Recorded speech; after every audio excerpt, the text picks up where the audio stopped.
মাঝে মাঝে একটা দেশের আসল ছবিটা বুঝতে কিন্তু বড় বড় ঘোষণার দরকার হয় না, বরং প্রতিদিনের খবরের শিরোনামগুলো, যেগুলো হয়তো আপাতদৃষ্টিতে একে অপরের থেকে একদমই আলাদা মনে হয়, সেগুলোকে এক সুতোয় গাঁথলে একটা বড় গল্প তৈরি হয়ে যায়। তো চলুন, আজ আমরা অক্টোবর 2025-এর ঠিক এমনই কিছু খবরের টুকরো জুড়ে ভারতের একটা চিত্র তৈরি করার চেষ্টা করি। চলুন, এই প্রশ্নটা দিয়েই শুরু করা যাক। ভাবুন তো, প্রত্যেকটা খবর যেন একটা পাজেলের টুকরো। আলাদা করে দেখলে হয়তো এর পুরো গুরুত্বটা বোঝা যায় না, কিন্তু যখন সব টুকরোগুলোকে একসাথে ঠিকঠাক মেলানো যায়, তখনই একটা দেশের আকাঙ্ক্ষা আর অগ্রগতির একটা সম্পূর্ণ ছবি আমাদের সামনে ফুটে ওঠে।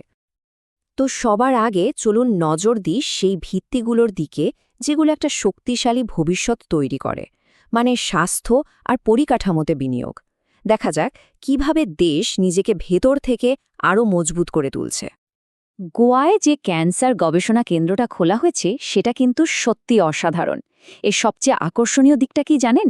এটা ক্যান্সারের বিরুদ্ধে লড়াইতে আয়ুর্বেদের মতো আমাদের ঐতিহ্যবাহী জ্ঞান আর আধুনিক চিকিৎসা পদ্ধতির একটা মেলবন্ধন ঘটাচ্ছে। এটা সত্যি একটা যুগান্তকারী পদক্ষেপ।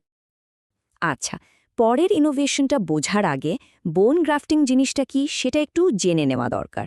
খুব সহজ করে বললে, এটা একটা অত্যাধুনিক সার্জিক্যাল পদ্ধতি, যেটা দিয়ে ডেন্টাল সার্জারির মতো ক্ষেত্রে ক্ষতিগ্রস্ত বা অনুপস্থিত হাড়কে সারিয়ে তোলা বা প্রতিস্থাপন করা হয়। আর ঠিক এই বোন গ্রাফটিংকে আরও সহজলভ্য করার জন্যই দিল্লিতে এই নতুন টিস্যু ব্যাংকটা খোলা হয়েছে। এর ফলে কি হবে? উন্নত মানের গ্রাফট খুব সহজেই পাওয়া যাবে, চিকিৎসার খরচ কমবে, আর দাঁতের জটিল অপারেশনে এটা একটা বিরাট সাহায্য করবে। এবার চলুন জলপথে।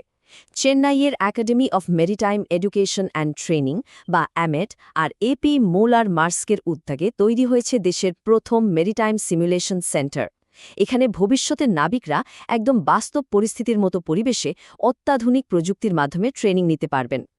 দেশের ভেতরের ইনোভেশন থেকে এবার চলুন চোখ ফেরাই মহাকাশের দিকে। বিজ্ঞান আর মহাকাশ গবেষণার দিকে ভারতের যে একটা দীর্ঘমেয়াদী লক্ষ্য আছে, সেটা সত্যিই প্রশংসার যোগ্য।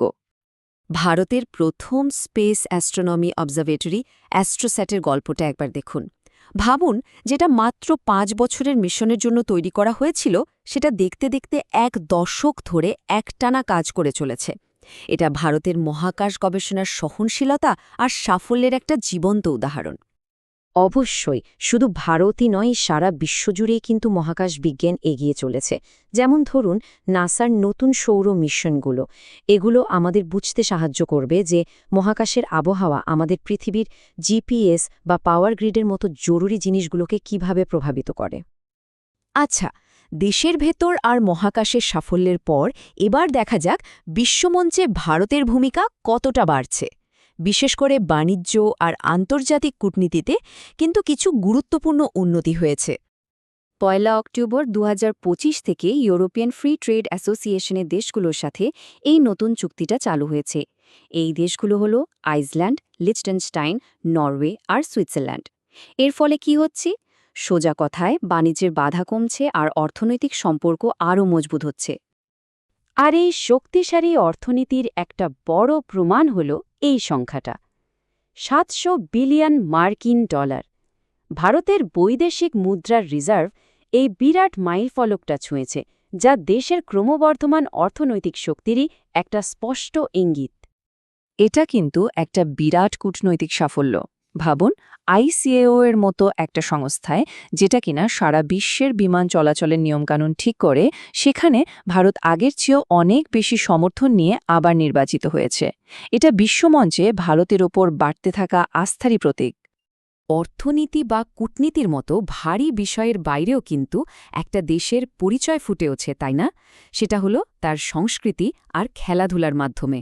চলুন এবার সেই সব অর্জনগুলো দেখা যাক, যা আমাদের জাতীয় চেতনাকে তুলে ধরে। যেমন ধরুন, বুকার পুরস্কার বিজয়ী কিরণ দেশাই। তার নতুন উপন্যাসের জন্য তিনি আবারও লং লিস্টেড হয়েছেন। এটা বিশ্ব সাহিত্য মঞ্চে ভারতের প্রতিভার এক চমৎকার প্রদর্শন। পরিবেশের জন্য একটা দারুণ খবর আছে কিন্তু। ভারতের চিতা ফিরিয়ে আনার যে প্রোগ্রাম চলছে, তার জন্য এটা একটা বিরাট সুখবর। মুখী নামের চিতাটি ভারতেই জন্মেছে এবং এখন সে প্রাপ্তবয়স্ক। এটা প্রমাণ করে যে দেশে চিতার একটি স্বয়ংসম্পূর্ণ বংশবিস্তার সম্ভব। তেলেঙ্গানার বাথুকাম্মা উৎসবে তো এবার একটা নয়, দুটো বিশ্ব রেকর্ড হয়েছে। প্রথমটা হলো এই ফুলের সজ্জা, 63.11 ফুট উঁচু। ভাবা যায়? এটা একটা নতুন গিনেস ওয়ার্ল্ড রেকর্ড।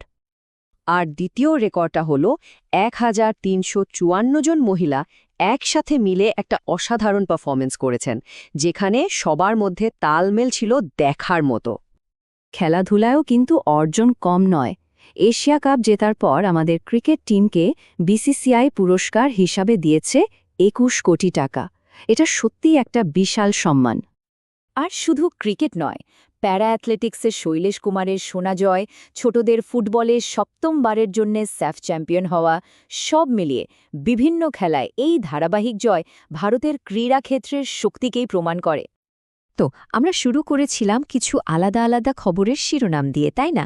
এখন সময় হয়েছে এই পাজলের টুকরোগুলোকে এক জায়গায় এনে পুরো ছবিটা দেখার। এই দেখুন আমরা কি দেখলাম। একদিকে যুগান্তকারী চিকিৎসা উদ্ভাবন, অন্যদিকে মহাকাশে আমাদের সাফল্য, বিশ্ব বাণিজ্যে নতুন পার্টনারশিপ, আবার সংস্কৃতি আর খেলাধুলায় বিশ্ব রেকর্ড আর বড় বড় জয়। এই ক্ষেত্রগুলো কিন্তু একে অপরের থেকে বিচ্ছিন্ন নয়, বরং সব মিলিয়ে একটা ব্যাপক জাতীয় উন্নয়নের গল্প বলছে। তার মানে আমরা যে চিত্রটা তৈরি করলাম সেটা একটা থেমে থাকা দেশের নয়, বরং একটা গতিশীল দেশের। প্রত্যেকটা খবরই যেন সামনের দিকে এগিয়ে চলার এক একটা চিহ্ন।